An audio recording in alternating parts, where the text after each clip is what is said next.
বন্ধু হ্যাঁ। তোর আসল ভালোই, সমস্যা নাই। হ্যাঁ বন্ধু, রিপনের কি অবস্থা? এই তো বন্ধু, আরে এই যে- বন্ধু, তোর কথা খুব মনে করে রে বন্ধু।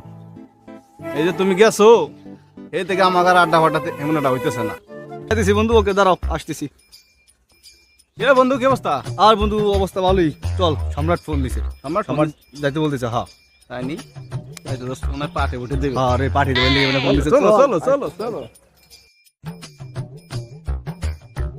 কি রে সম্রাট বন্ধু, হঠাৎ করে ফোন দিলা, ঘটনা কি? আরে বন্ধু মনে হয় পাঠে দেবো, ওদিনকে আমার খাওয়া দাওয়াটা বেশি একটা সুবিধা নাই, আজকে মনে হয় ভালো করে খাওয়াবে। চলো চল তো বন্ধু, আজকে খাওয়া। না বন্ধু, আমি এরা বিপদে পড়ে তো করে ফোন দিচ্ছি, বুঝছস? কি বন্ধু, কি বিপদ তোমার? বিপদ হলো গিয়া, আব্বা হলো হঠাৎ করে অসুস্থ হয়ে গেছে, বুঝছস? তা 50,000 টাকা লাগবে না। তোরা ছাড়া তো আমার আপন কেউ নাই, বুঝছ নাই? তোরা তো আমার কাছের বন্ধু। হ্যাঁ, আমি জানি টাকাটা তোর কাছে পাবো, এই জন্য তো করে ফোন দিচ্ছি, ঠিক আছে?